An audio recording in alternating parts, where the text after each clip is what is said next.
Let's go into the word, okay? अब हम वचन सुनेंगे।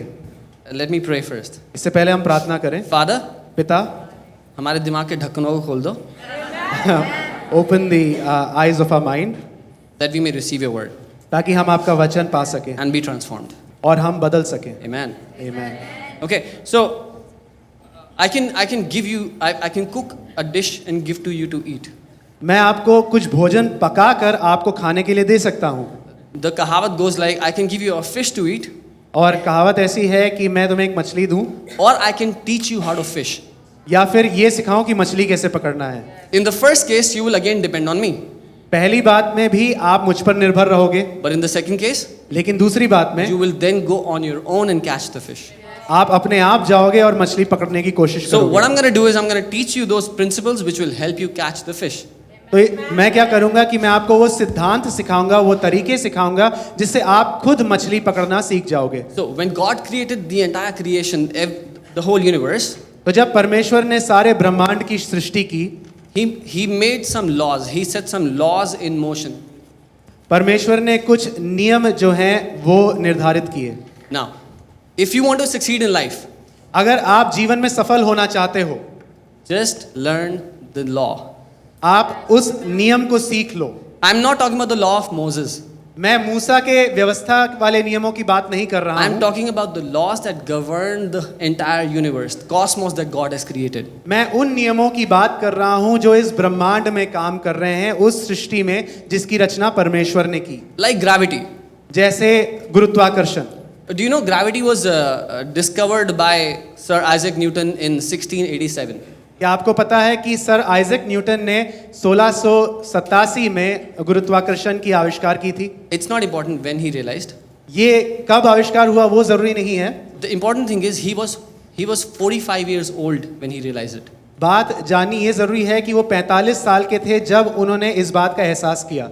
I wonder, मैं ये बात सोच रहा था, what about all the people from Adam till Sir Isaac Newton?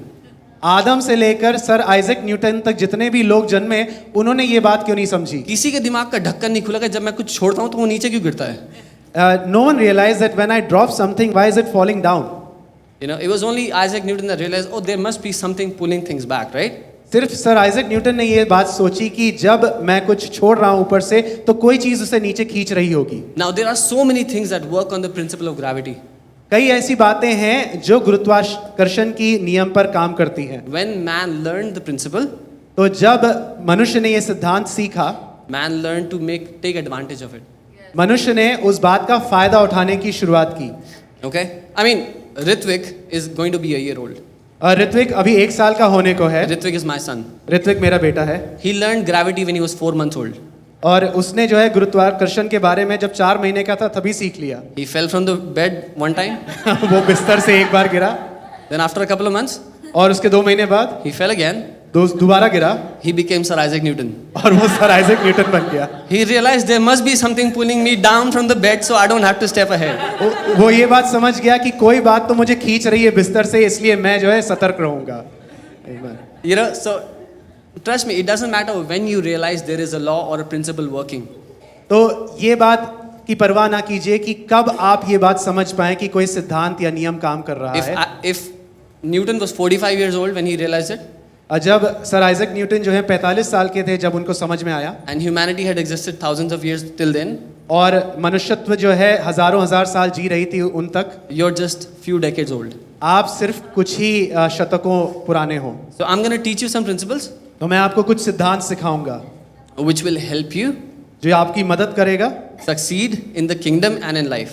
आपको परमेश्वर के राज्य में और अपने खुद के जीवन में सफल होने में ये नियम मदद करेंगे। The unfortunate thing is और इसमें दुर्भाग्य वाली बात यह है that the world understands these principles कि संसार ये सारे नियमों को समझता है which they found in the word of God, जो उन्होंने बाइबल में या परमेश्वर के वचन में पाया, and believers don't believe them. और जो विश्वासी जन है वो विश्वास नहीं करते।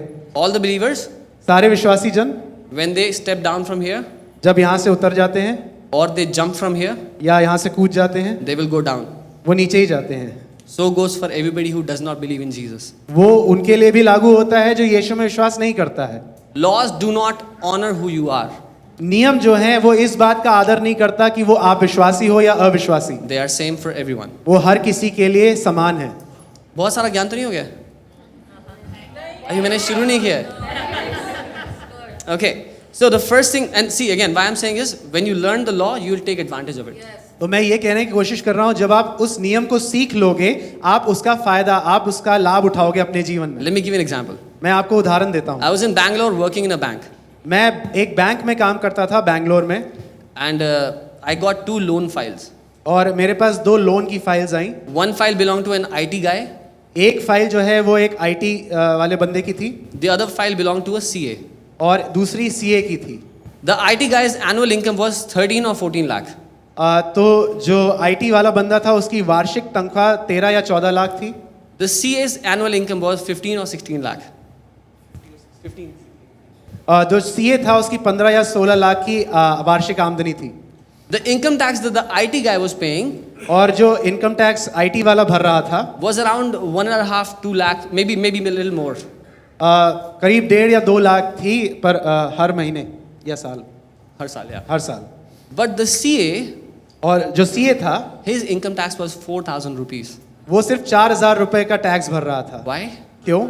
Because he understands income tax laws. क्योंकि वो इनकम टैक्स के जो नियम है उसको समझता है। Now all of you guys, जिनकी सैलरी मार्च में नहीं आती है, know what I'm talking about, right?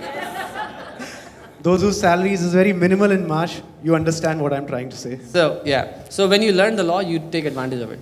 तो जब हम नियम को सुनते हैं, समझते हैं, हम उसका लाभ भी उठाएं। So the first principle, if you want to write it down, you can write it down. The first law is the principle of availability.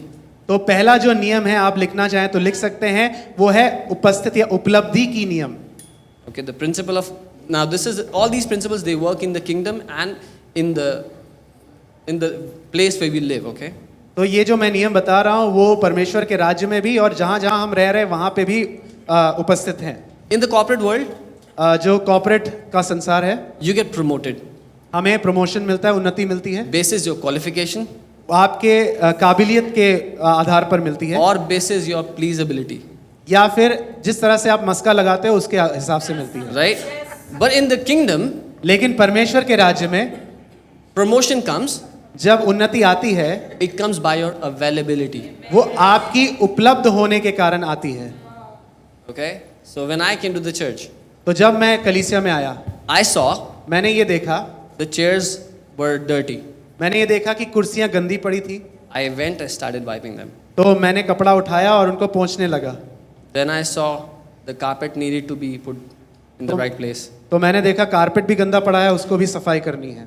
Then I saw there's nobody to back up the main singer, so I started backing up the main singer. मैंने ये देखा कि जो मुख्य गीतकार हैं उनके साथ गाने के लिए कोई है नहीं, तो मैंने वो करना शुरू किया। Then when the main singer left, I started leading worship. जो मुख्य गीतकार थे, आराधनाकार थे, वो जब चले गए तो मैंने आराधना में अगुवा करना शुरू किया। I was not a PhD in sweeping the floor. मैं जो है झाड़ू पोंछा लगाने में पीएचडी नहीं था, Neither was I a master in leading worship. और ना मैं मास्टरी की थी आराधना में अगुवाई करने की। It's because I was available, ये ऐसा हुआ कि मैं उपलब्ध था, so I took hold of it. तो इसलिए मैंने वो काम किया। Was I qualified? No. क्या मैं इस बात के काबिल था? नहीं, But I was available लेकिन मैं उपलब्ध था and I saw it. और मैंने देखा। Similarly, there was a boy और उसी तरह एक और लड़का था who went to give the lunch box to his brothers, जो एक अपना खाने का डब्बा अपने भाइयों को देने गया, and he saw there was this huge dude, this bodybuilder, muscular, Danny ka bada bhai types, sort of a guy, jo, you know, who's standing there and he's abusing the God of Israel and he's mocking the armies of Israel. और उसने देखा एक बड़ा पहलवान हट्टा कट्टा आदमी वहाँ पे खड़ा हुआ इजराइल के बेटों को गालियाँ दे रहा था, उनके ऊपर तिरस्कार कर रहा था। And David is like, who the heck is this guy? और दाऊद कहता है, अरे ये व्यक्ति कौन है? And David goes और दाऊद जाता है and kills him with his own sword. और वो जो है उसके खुद की तलवार से उसका नाश कर देता है। Tell me, was David qualified? क्या दाऊद वहाँ काबिल था उसके? But he was available. लेकिन वो उपलब्ध था। Okay, so the law of availability works in your life whether you know it or you don't. तो उपलब्धि का नियम जो है आपके जीवन में काम करता है, चाहे आप ये जानते हो या नहीं जानते हो। You can become like Sir Isaac Newton, wait 45 years, maybe more, and then realize, oh, it works, so let me just anyways take hold of what belongs to me. तो सर आइजक न्यूटन ने 45 साल होने के बाद ये जब एहसास किया तो उन्होंने कहा अच्छा अब मैंने पहचान लिया है, अब मैं इस पर कब्जा लेता हूँ। So I would encourage you not to wait, but take hold of what belongs to you. तो मैं आपको ये प्रोत्साहित करूंगा कहते हुए कि आप इंतजार ना करें, परंतु जो आपका है उसको अपने हासिल कर लें। Now each principle, each law हर एक नियम works on a principle. एक सिद्धांत पे। एक सिद्धांत पर काम करता है। The principle behind the law of availability is this. If you want to write down, you can. तो जो सिद्धांत उपलब्धि के नियम के पीछे काम करती है वो ये है, अगर आप लिखना चाहें तो लिख सकते हैं। If you can see it, अगर आप उसको देख सकते हैं then you can be it. तो Be it. तो आप वैसा हो सकते हैं, बन सकते हैं। All right? The word says, whatever you behold, you become. वचन कहता है कि जो कुछ हम देखते रहते हैं हम वो बन जाते हैं। So let's say you came to the church मान लीजिए आप इस कलीसिया में आए and you saw that there was nobody to clean the carpet here. और आपने देखा कि यहाँ पर कारपेट सफाई करने के लिए कोई नहीं है। You have two options. आपके पास दो बातें चुनाव करने के लिए हैं। Who cares? अरे कौन परवाह करता है। Or you can या say, फिर- I see it, I'll be it. और मैं जो है मैंने देखा तो मैं उसको साफ करने वाला बनूंगा। The kingdom of God works promotionally on the principle of, in the law of availability. तो परमेश्वर के राज्य में उन्नति उपलब्धि के नियम के अनुसार ही होती है। ठीक है भाई?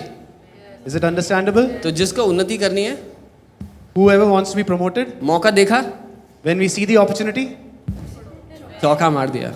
and let's hit the six. Whatever, see, it can be cleaning the toilets or it can be preaching here. For me, it doesn't matter. चाहे वो टॉयलेट की सफाई करनी हो, यहाँ पर खड़े होकर प्रचार करना हो, परवाह नहीं।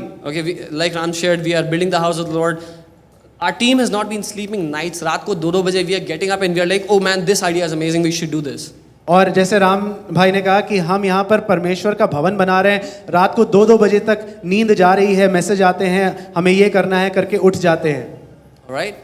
It's because there is a place empty क्योंकि एक जगह है जो खाली है, which nobody wants to take. जो कोई लेना नहीं चाहता था, I'll jump. और हम जो है वहाँ पर कदम रखे। If you see it, you jump. और हमने अगर देख ली वो जगह तो हम वहाँ पर कूद पड़े। All right, come on, say with me. If I see a place empty, आप मेरे पीछे कहिए कि अगर मैं कोई जगह खाली देखता हूँ I will jump in to take responsibility. तो मैं वहाँ पर जिम्मेदारी लेने के लिए कूद पड़ूंगा। All right? So everybody has said it. तो हर कोई ये करेगा। I guarantee you, मैं आपको गारंटी देता हूँ, when you follow this law, और जब आप इस नियम का पालन करोगे you will keep on getting promoted. तब आप उन्नति दर उन्नति पाओगे। Amen? The second law I want to come to is the law of unity. और जो दूसरा नियम है वो है एकता का नियम। Now, this is a law that most church does not even know about. और ये एक ऐसा नियम है जो काफी कलीसिया में लोग जानते ही नहीं हैं। Everybody knows God is the Alpha and the Omega, हर कोई जानता है परमेश्वर अल्फा और ओमेगा है, the beginning and the end. शुरुआत और अंत। Everything started out of Him हर कुछ की शुरुआत उसी से हुई and everything ends into Him. और हर किसी का अंत उसी में होगा, Right? है ना? Okay, come on. Let's open the Word because some people are thinking this guy is teaching theory and not no Word. So let's go to the Word. Colossians 1:16. तो हम वचन खोलें, ये ना सोचे कि हम वचन के अलग से सिखा रहे हैं। तो हम कुलूसियों उसका 1:16 देखेंगे। When you there say Amen. जब आप पहुंच जाए तो आमीन बोलें। All right. For by Him were all things created that are in heaven and that are in earth, visible and invisible, whether they be thrones or dominions or principalities or powers, all things were created by Him and for Him. कुलूसियों 1:16, क्योंकि उसी में सारी वस्तुओं की सृष्टि हुई, स्वर्ग की हो अथवा पृथ्वी की, देखी या अनदेखी, क्या सिंहासन, क्या प्रभुताएं, क्या प्रधानताएं, क्या अधिकार, सारी वस्तुएं उसी के द्वारा और उसी के लिए सृजी गई हैं। The 17th verse says, अगली आयत कहती है, and He is before all things, और वही सब वस्तुओं में प्रथम है, and by Him all things consist. और सब वस्तुएं उसी में स्थिर रहती हैं। So let's I'll give you an example. मैं आपको एक उदाहरण देना चाहता हूँ। If Jesus is like a balti, अगर यीशु मानो एक बाल्टी की तरह है, then all of us are inside that balti. हम सब उस बाल्टी में समाये हैं, Are we joined, one, connected or not? तो क्या हम उस बाल्टी में एक दूसरे जुड़े हैं कि नहीं? Okay? Right. You want to see more word maybe? और क्या आप और वचन देखना चाहेंगे मेरे साथ? Hebrews 12:14 इब्रानियों उसका 12 का 14, and 15 we'll see. इब्रानियों 12 का 14 और 15। When you say, there say amen. जब आप वहाँ पहुँच जाएं, आमीन बोलें। Okay. So it says, strive for peace with everyone and for the holiness without which no one will see the Lord. इब्रानियों 12 का 14, सबसे मेल मिलाप रखने और उस पवित्रता के खोजी हो जिसके बिना कोई प्रभु को कदापि ना देखेगा। The next verse is going to blow your mind if you understand what I'm saying. और अगली जो आयत है वो आपको अचंभित कर देगा यदि आप समझें जो मैं कहना चाहता हूँ। See to it that no one fails to obtain the grace of God. और ध्यान से देखते रहो, ऐसा ना हो कि कोई परमेश्वर के अनुग्रह को पाने से वंचित रह जाए। Hold on. यहाँ पर ठहर जाएं। The Bible says grace of God has been given to all mankind. Does it or not? परमेश्वर का वचन कहता है कि सारी मनुष्य जाति को परमेश्वर का अनुग्रह दे दिया गया है। That verse talks about the saving grace. So you were given the grace to come to the kingdom. लेकिन वो सिर्फ बचाए जाने या उद्धार का अनुग्रह था ताकि आप परमेश्वर के राज्य में प्रवेश कर सको। Now the Bible says that you can grow in grace. और बाइबल में ये लिखा है कि आप अनुग्रह में बढ़ोतरी पा सकते हो। Example, Bible says He gives more grace to the humble. और उदाहरण के रूप में बाइबल में लिखा है कि वो नम्र को और अधिक अनुग्रह देता है। Okay? ठीक है? Now see the rest of this verse in the light of this. It says that no root of bitterness springs up and causes trouble, and by it many become defiled. तो अनुग्रह की इस बात को ध्यान में रखते हुए हम 15वीं आयत की आगे की बात देखते हैं कि कोई कड़वी जड़ फूट कर कष्ट दे और उसके द्वारा बहुत से लोग अशुद्ध हो जाएं, ऐसा ना हो। Okay guys, are you alive? क्या आप जिंदा हो? Are you getting what I'm saying? आप मेरी बात सुन रहे हो? Now, what you do is, let's say for example, from today, तो उदाहरण के रूप में मान लीजिए आज से every time you go home, जब भी आप घर जाओ, you take a needle, आप एक सुई लेना and you start puncturing your kidney. और अपनी किडनी पर भोंकते रहना। Now, until next 5 years, you are doing the same thing. और अगले 5 साल तक अब से ऐसा ही करते रहना, अपनी किडनी पर भोंकते रहना। Will the rest of your body feel very awesome? क्या आपकी बाकी जो शरीर है वो बहुत ही अच्छा महसूस करेगी? Okay. Another example. मैं आपको दूसरा उदाहरण देता हूँ। You clean the room, आप कमरे की सफाई करो and there is this one dirty shirt lying on the bed. और बिस्तर पर एक गंदी सी कमीज पड़ी है Everything else is spick and span. और बाकी सब एकदम साफ सुथरा है। What do you do next? तो What do you do next? आप क्या करोगे? Pick it up. Some people have dirty cloth bin. They put it in that. I put it on the floor. Some people put it in the washing machine, right? तो आप या तो गंदे कपड़ों की टोकरी में डाल दोगे, मैं जो है जमीन पर फेंक देता हूँ, या वॉशिंग मशीन में डाल दोगे। Right? Now understand what I'm saying. When God is trying to build a family, a house, तो मैं ये कहने की कोशिश कर रहा हूँ कि जब परमेश्वर अपना परिवार बनाने की कोशिश बनाता है, and there is one organ और एक अंग है which is trying to puncture the other organ, जो बाकी अंगों को पंचर करने की कोशिश करती है, or one shirt या एक कमीज which is on the bed, everything else is spick and span. जो गंदी पड़ी हुई है बिस्तर पर, बाकी सब साफ सुथरा है। What should Jesus do to take care of his house? तो अपने भवन को साफ सुथरा रखने के लिए यीशु को क्या करना चाहिए? Therefore the verse says, make sure that no one is, that you do not, hold on, let's look at the verse. It says that no one fails to obtain the grace of God. तो इब्रानियों 12 के 15 में यही कहता है कि कोई अनुग्रह से वंचित ना रह जाए। Alright? सबको समझ में आ रहा है? Is everyone understanding? Now, the secular people, तो जो भौतिक लोग हैं, they say goodwill to all mankind. वो कहते हैं अच्छी इच्छा जो है वो सारी मनुष्य जाति के लिए हो। समस्त जना something भव, कुछ बोलते हैं उसको, संस्कृत में ऐसा बोलते हैं। कुछ बोलते हैं, राइट? समथिंग भव मतलब कुछ होता है, ठीक है? Now, these secular people, they understand that we wish goodwill for all men. तो भौतिक लोग जो हैं वो ये रखते हैं कि हम सारी मानव जाति के लिए अच्छी मनोकामना रखते हैं, What do Christians do? लेकिन मसीह क्या सोचते हैं? They have something against. One organ has a problem with the other organ. एक अंग को दूसरे अंग के साथ मुठभेड़ है, क्या कर रहा है? उठाओ उसको पंचर करो यार. And they think Right. Let's puncture him man, And so they go to other people और वो दूसरे लोगों के पास जाते हैं and they tell them also to puncture them. और वो उनसे भी कहते हैं कि इसको पंचर करते रहो, They go to more organs. और वो और अंगों के पास जाते हैं, Say, you also puncture them. बड़ा मजा तुम भी आएगा. इसको पंचर करते रहो, Right? है ना? Now the body becomes self-destructive. तो क्या होता है कि शरीर अपने आप को ही नाश कर रहा है. डॉक्टर साहब क्या करते हैं दया दिखा के? What does a doctor do in his mercy? He cuts that organ out which is causing trouble to the rest of the body. वो उस अंग को काट ही देते हैं जो उस पूरे शरीर को नुकसान देता है. Do not be that organ. तो हम ऐसे अंग ना बने जिसको काट दिया जाए. Okay? Now the principle behind this law, the law of unity, तो हम अभी तक एकता के नियम के बारे में सुन रहे थे, और इसके पीछे का जो सिद्धांत है वो ये है, is that you are all connected to each other. You don't know it, but you are. वो ये है कि हम सब एक दूसरे से जुड़े हुए हैं. हम जानते तो नहीं है, लेकिन हम सच में जुड़े हुए हैं. Harming one means harming yourself. अगर हम दूसरे को नुकसान पहुंचा रहे हैं, इसका मतलब खुद को नुकसान पहुंचाते हैं. I'll give you one more verse. 1 Corinthians 12:12. मैं आपको एक और आयत देता हूं, पहला कुरिन्थियों उसका 12वीं अध्याय और 12वीं आयत. पहला कुरिन्थियों 12 का 12. पहुंच जाएं तो आमेन बोल सकते हैं. For as the body is one क्योंकि जिस प्रकार देह तो एक है and has many members, और उसके अंग बहुत से हैं, and all the members of that one body, और उसके एक देह के सब अंग being many, are one body. बहुत होने पर भी एक ही देह हैं. Okay? समझ रहे हैं? Now for those of you who have been punctured, और ऐसे जिनको पंचर कर दिया गया है, those of you who have been puncturing, और जो पंक्चर कर रहे हैं, and those who have been punctured, और जिनको पंचर कर दिया गया है, know that it is self-destructive.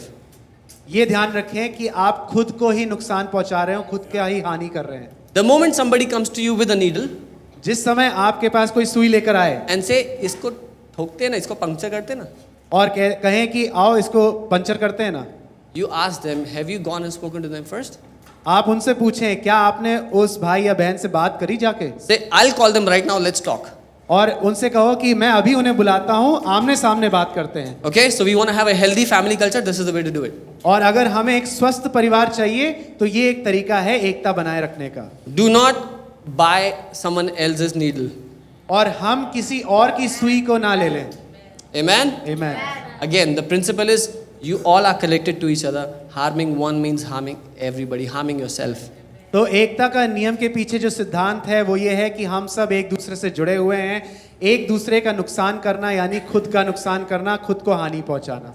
The next principle, the law I want to teach about is the law of submission. और अगली जो नियम है जो मैं आपको सिखाना चाहता हूँ वो है समर्पित होने की नियम. Let's go to the word and we'll see it from there. Hebrews 5, 8 and 9. इब्रानियों 5, 8 और 9 से देखेंगे. जब वहाँ पहुँच जाए तो आमीन बोलें. इब्रानियों 5, 8 और 9. Let's read verse 8 first and we stop there. हम पहले सिर्फ 8वीं आयत पढ़ेंगे और वहीं रुक जाएंगे. It says, though he were a son, और लिखा है कि और पुत्र होने पर भी yet learned he obedience.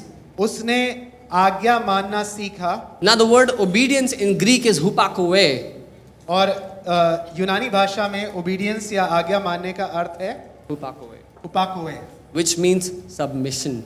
उसका अर्थ है समर्पित होना या अधीन होना. So Jesus learned to submit. तो यीशु ने अधीन होना सीखा या समर्पित होना सीखा. Okay? Now what happens when you submit? तो क्या होता है जब हम अपने आप को अधीन करते हैं. See the next verse now. हम अगली आयत देखते हैं, 9वीं आयत. And being made perfect, और सिद्ध बनकर he became the author of eternal salvation वो अनंत काल के उद्धार का कारण बना सब आज्ञा मानने वालों unto के लिए. all them that obey him. सब आज्ञा मानने वालों के लिए. And Bible says, God exalted Jesus above every name and gave him a place above all the principalities and powers because Jesus submitted. और बाइबल में लिखा है परमेश्वर ने उसको सारे नामों से ऊंचा कर दिया और ऐसा स्थान दिया जो सारी प्रधानताओं सारी ताकतों से ऊपर है। क्यों? क्योंकि उसने खुद को अधीन कर दिया। See, don't fancy standing here, okay? आप ये ना सोचे कि यहाँ खड़ा होना अच्छा है। I'm standing here because A, I was available, मैं इसलिए यहाँ पर खड़ा हूँ क्योंकि पहली बात मैं उपलब्ध था B, I submitted. और दूसरी बात मैं अधीन हुआ, No other reason. और कोई कारण नहीं था। It's not that I'm very qualified or very well educated or know the Bible more than you guys. ऐसा नहीं है कि मैं बहुत ज़्यादा काबिल हूँ या बहुत ज़्यादा पढ़ा लिखा हूँ या बाइबल को बहुत अच्छे से जानता हूँ। Okay, so the law is submission. तो जो नियम है वो है अधीन होना। Now, the principle that works behind it is at two levels. That this law, it works at two levels of principles. और ये जो नियम है अधीन होने का, ये दो स्तरों पे काम करता है। इसके पीछे जो सिद्धांत है वो दो स्तरों पे काम करता है। For example, उदाहरण के रूप में I'm a very submitted, very hard-working member of a big company. मैं एक बहुत ही मेहनत से काम करने वाला एक बहुत बड़ा कंपनी का हिस्सा हूँ। Slowly, what happens? धीरे धीरे क्या होता है, The board of the company will start trusting me with more responsibility. जो कंपनी का बोर्ड है वो मुझे और जिम्मेदारियों के साथ काम देगा, Right? है ना। So it becomes like when I'm saying something, the entire board is saying it. और जब ऐसा होने लगता है कि जब मैं कुछ कह रहा हूँ तो सारा बोर्ड उस बात को सुनकर देखता है। That is the basic level of this law operating in your life. तो ये जो है एकदम मूल स्तर है इस नियम का आपके जीवन में काम करने का। मैं बहुत कठोर बात बोल सकता हूँ? लेट मी से hard thing. Wherever you are, जहाँ कहीं भी आप हों, if your word is not taken as the word of the authority behind you, अगर आपका बोला हुआ वचन अधिकार के द्वारा लिया नहीं जाता, प्राप्त नहीं किया जाता, there is a problem in your submission. तो आपके अधीन होने में एक दिक्कत है। Let it hit you.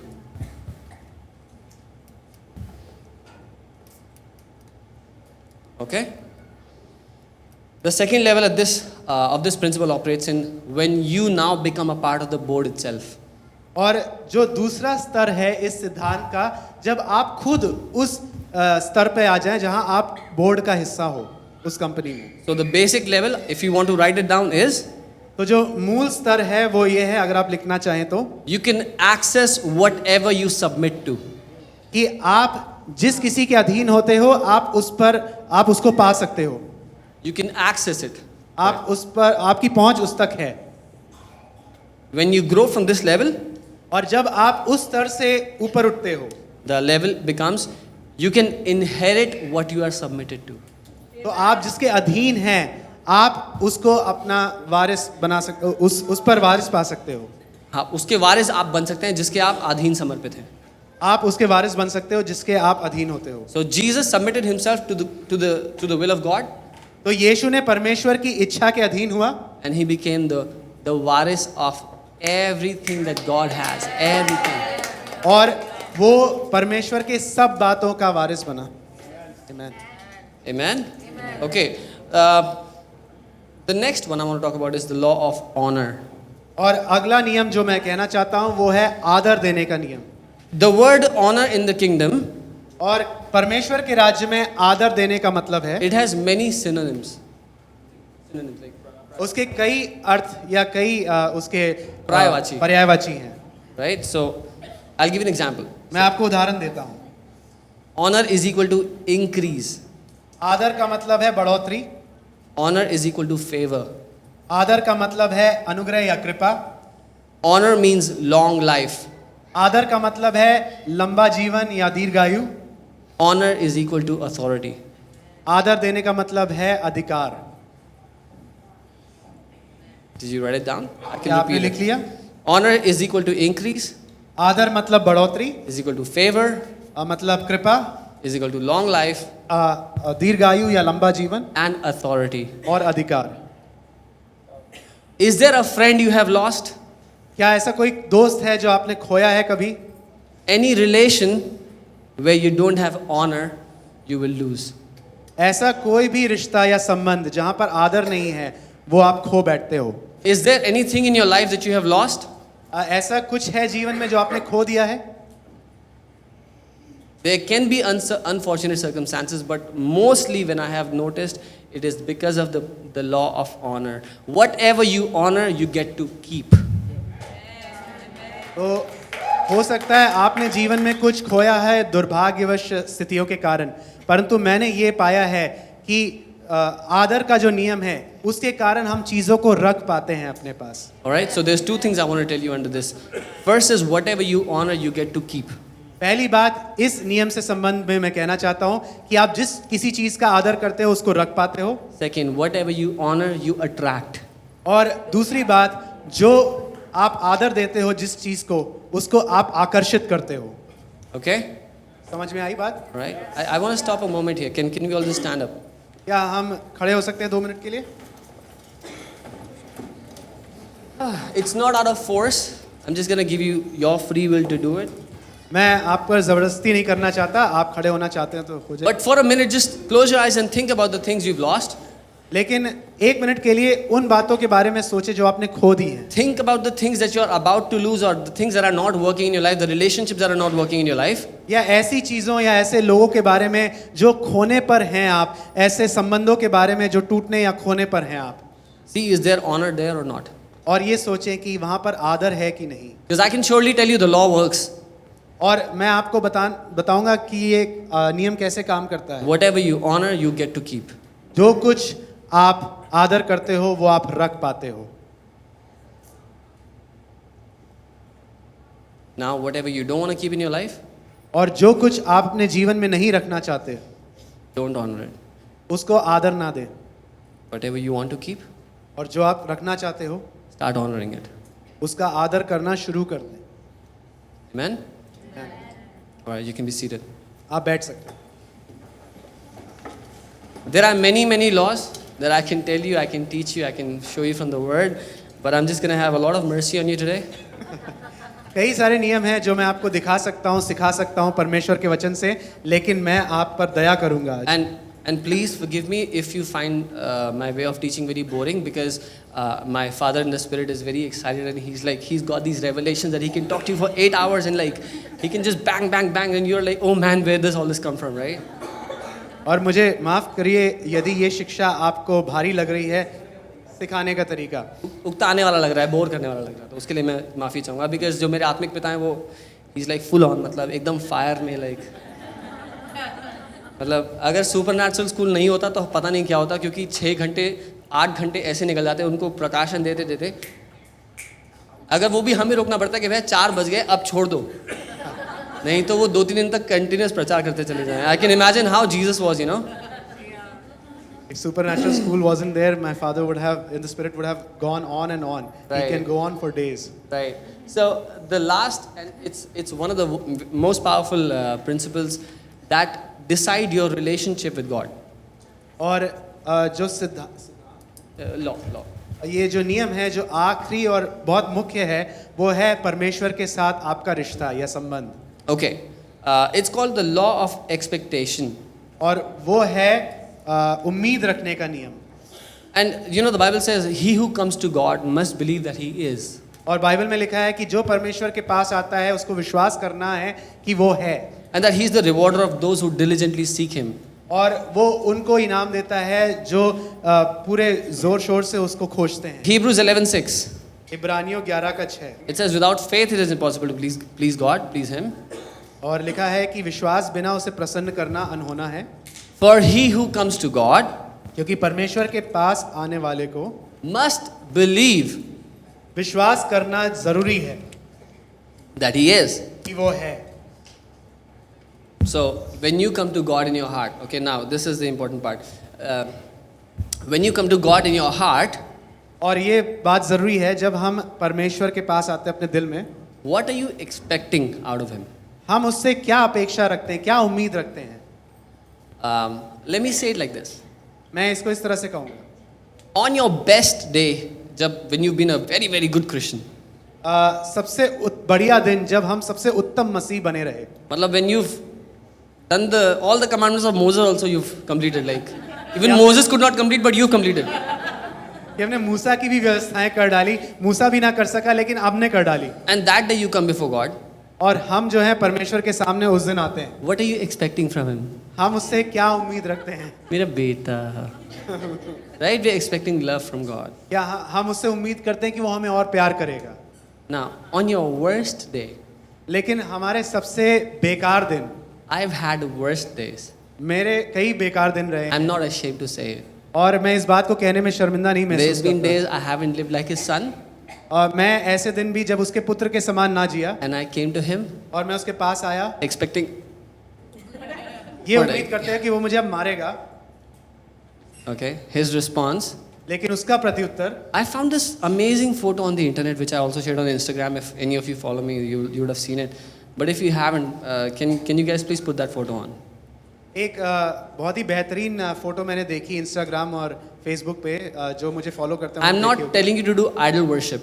मैं ये नहीं कह रहा कि आप मूर्ति पूजन करो, इसकी मूर्ति पूजन नहीं करना है, right? हाँ. इसको लेके घर में लगा नहीं लेना, But look at the expression on this guy's face, man. लेकिन इस चित्र में उसके ऊपर उसके चेहरे की भावनाओं को देखो. They've tried to make Jesus who's laughing. उन्होंने ऐसे यीशु की चित्रकारी करने की कोशिश करी जो हंस रहा है मुंह For पे. my life as a Christian, 13 years, I had never imagined Jesus could laugh this much.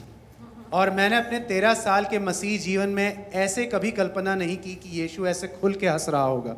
Okay? This is what I want you to understand. मैं चाहता हूं कि आप इस बात को समझो When you come to Him expecting something, कि जब हम उसकी ओर मुड़े कुछ उम्मीद के साथ, कुछ अपेक्षा के साथ, you position yourself to receive it from Him. तो हम अपने आप को ऐसे स्थान पर ले आते हैं कि हम उससे कुछ पा सकें. Okay? Which is why I want to give you a different picture today. And again, not the photo, but the expression I want you to carry in your heart. मैं नहीं चाहता कि आप इस तस्वीर के माध्यम से, परंतु मैं आपको एक ऐसा चित्र, ऐसी उसकी भावना जो प्रकट करती है देना चाहता हूँ. That when it's your worst day or it's your best day, चाहे आपका सबसे बुरा दिन हो, चाहे सबसे बढ़िया दिन हो, you would know that you have an advocate in heaven. आप जानोगे कि स्वर्ग में आपके लिए एक वकील बैठा है. You would know that this guy completely relates to the things you go through in life. और आप जानोगे कि ये व्यक्ति जो है उन सारी बातों को समझता है जो आप जीवन में होकर गुजरते हो. You would be very, very sure और आप इस बात को पक्का कर लोगे that he has experienced or he was tempted with the same things that you get tempted with every day. आप इस बात को पक्का पाओगे कि जिन परीक्षाओं से या जिन स्थितियों से आप गुजर रहे हो, आप परीक्षा में पड़े हो, वो खुद भी गुजरा था. And this verse in Psalms, it now makes sense. The one who sits on the throne laughs. और भजन 2 में जैसे लिखा हुआ है कि जो सिंहासन पर बैठा हुआ है वो ठट्ठा लगाता है. Right? He's just laughing, man. वो जोर से ठट्ठा लगा रहा है. So what do you come expecting to him? You can change the photo, that's all right. So तो what हम जब उसके पास आते हैं तो किस उम्मीद के साथ आते हैं, क्या अपेक्षा रखते हैं? what do you expect when you come to him? जब हम उसके सामने आते हैं तो क्या उम्मीद रखते हैं? All right? Come, let's everybody stand. हर कोई खड़ा हो जाए. The principle behind this, if you want to write it down, sorry, is you position yourself to receive what you expect. तो इसके पीछे जो सिद्धांत है, उम्मीद रखने के नियम के पीछे जो सिद्धांत है, वो ये है कि हम अपने आप को उस स्थान पर ले आते हैं जिसकी हम उम्मीद करते हैं. All right? So there is an exercise that I want to do with you. और मैं चाहता हूं कि हम एक अभ्यास करें अब. Now let's come back to the photo, guys. Come, guys, can you put the photo back? हम ये फोटो की ओर देखें Okay. Now just remember the expression. और इनके चेहरे पे जो भावना है उसको ध्यान दें. Remember the expression and close your eyes. उसको ध्यान देकर अपनी आंखें बंद कर लें. You can remove the photo now, guys. Not required. अब वो फोटो हटा दें. Now imagine whenever you have any desire, any need, any expectation from God. तो अब याद रखें कि जब आपकी कोई इच्छा हो या ज़रूरत हो या किसी बात की उम्मीद हो परमेश्वर से, This is exactly how He's welcoming you. ऐसे वो आपका स्वागत करता है इस भावना के साथ. On your worst day आपके सबसे बुरे दिन पर or on your best day, या आपके सबसे बढ़िया दिन पर His reaction to what you've done does not change. उसकी प्रतिक्रिया जो आपने किया है वो बदलेगी नहीं उसके कारण. My son Ritvik, मेरा बेटा Ritwik, when he's playing, he's all clean, नहा के आया, सुंदर लग रहा है. वो जब खेल रहा होता है उससे पहले नहा के आता है, एकदम सुंदर आता है. I still grab him and I kiss him and I kiss him, I kiss him till he starts crying. और मैं उसको पकड़ लेता हूँ और चूमता रहता हूँ जब तक वो रोने नहीं लगता. And then he poops in his diapers. और फिर वो अपने डायपर में पॉटी कर देता है. And I hold him and I kiss him and I kiss him and I kiss him till he cries. और मैं उसको पकड़ता हूँ और चूमने लगता हूँ जब तक वो रोता नहीं। God's reaction to you is not dependent on what you do. परमेश्वर की प्रतिक्रिया आपके प्रति ऐसी नहीं है कि आपने क्या किया His या नहीं reaction to किया। you उसका जो प्रतिक्रिया है depends on this. वो इस बात पर निर्भर है You are my beloved. कि तुम मेरे प्रिय हो In you I am well pleased. और तुम में मैं बहुत प्रसन्न हूँ। You are my beloved. तुम मेरे प्रिय हो And in you I am well pleased. और तुम में मैं बहुत प्रसन्न हूँ। I will never leave you, और मैं तुम्हें कभी छोड़ूंगा नहीं, never forsake you. कभी त्यागूंगा नहीं, But I will be with you और मैं तुम्हारे संग रहूंगा even to the end of this world. इस संसार के अंत तक। Amen. He says in his word, I have sworn और उसने अपने वचन में कहा है कि मैंने शपथ ली है that I will never be angry at you. कि मैं तुम पर कभी क्रोध नहीं करूंगा। He says, I dance over you and rejoice because of you. और वो कहता है कि मैं तुम्हारे कारण नाचता हूँ और तुम पर अपना हर्ष झलकाता हूँ। Ritvik is learning to walk. और ऋत्विक जो है वो अभी चलना सीख रहा है। He takes one step वो एक कदम लेता है and he falls और वो गिरता है and he feels miserable about falling down. और वो अपने आप को असहाय पाता है जब वो गिरता है। But when I look at him, he walked one more step. लेकिन जब मैं उसको देखता हूँ तो मैं ये देखता हूँ कि उसने एक और कदम लिया। I shout out to Yashvika saying, Yashvika, he walked one step in front of me. और मैं याशिका की ओर चिल्लाकर कहता हूँ, याशिका उसने एक और कदम मेरे सामने लिया। Every time we take a step and we fall, हर बार हम जब कदम लेते हैं और गिरते हैं, the eyes of the Father are upon us पिता की आंखें हमारे ऊपर हैं and he's laughing. और वो हंसता है। He's like, इसने एक कदम और लिया है. वो कहता है, "He has taken one more step." Wherever you are in your life, और जहाँ कहीं भी आप हो अपने जीवन में, you could be a matured son or daughter आप शायद बड़े परिपक्व पुत्र या पुत्री हो or a small baby. या एक शिशु ही हो, Just know that you can run into daddy's arms. बस ये जान लें कि आप पिता की बाहों में दौड़ कर जा सकते हैं।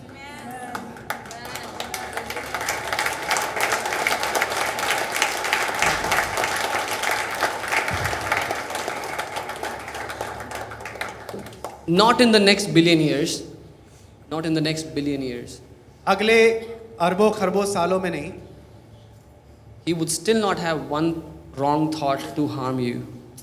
इतने अरबों खरबों साल भी बीत जाएं लेकिन उसके मन में आपके खिलाफ कोई गलत विचार नहीं आएगा। Nothing in him और ऐसा कुछ भी नहीं है उसमें wants to punish you at all. जो आपको सजा देना चाहेगा। If you have heard of God from the religion Christianity, अगर आपने ईसाई धर्म में परमेश्वर के बारे में सुना होगा, then that image is very messed up. वो जो चित्र आपके सामने रखा गया वो बहुत ही बेकार चित्र है। God is not the God of punishment. परमेश्वर सजा देने वाला परमेश्वर नहीं He है, is the God of restoration. वो मेल मिलाप करने वाला परमेश्वर है। Tell me, what do you do with a son of yours आप मुझे बताएं, आप अपने खुद के बेटे या बेटी से क्या करोगे? who murders another son of yours? वो जो आपके खुद के दूसरे बेटे या बेटी को मार डाले। Cain killed Abel, कैन ने हाबेल को मारा and God goes to Cain and talks to him. और परमेश्वर कायन के पास जाता है और उससे बात करता है। When we read that chapter in the Bible, और जब हम वो अध्याय पढ़ते हैं बाइबल में, we read like, Cain, what have you done? हम ऐसे पढ़ते हैं कि कैन ये तुमने क्या किया? But I know my father. लेकिन मैं अपने पिता को जानता हूँ। His words would have been like, Cain, what have you done, my son? You've killed your brother. What have you done, my son? What have you done, my son? उसके शब्द इस प्रकार से होंगे, कैन तुमने ये क्या किया? तुमने मेरे बेटे हाबेल को मार दिया, क्या किया तुमने? Today, many of us are killing our sons and daughters, our brothers and sisters. आज हम कई अपने भाई या बहनों को मार रहे हैं। And Jesus says, if you talk bad about your brother, you've killed him. You're a और- murderer. यीशु कहता है कि यदि तुम कुछ बुरा भी बोलो अपने भाई या बहन के बारे में, तुमने उसका खून कर दिया है, कत्ल कर दिया है। And even then, God is not wanting to punish you. He wants to restore you. लेकिन फिर भी परमेश्वर आपको सजा नहीं देना चाहता, वो आपको दोबारा अपने से जोड़ना चाहता है। आमीन। I have come here as a son of God मैं यहाँ परमेश्वर के पुत्र के हिसाब से आया हूँ to put forward a call. कि आपको एक बुलाहट देने के लिए। Wherever you are in your journey, आप अपनी यात्रा में जहाँ कहीं भी हैं, There's only one person who has lost the battle, the race. एक ही व्यक्ति है जिसने वो दौड़ पूरी करने से चूक गया, He who stops running. वो जो दौड़ना रोक देता है, Because with everybody else, क्योंकि बाकी जो सब हैं, my father is running with them. मेरा पिता उनके साथ दौड़ रहा है दौड़ पूरी करने के लिए। Amen.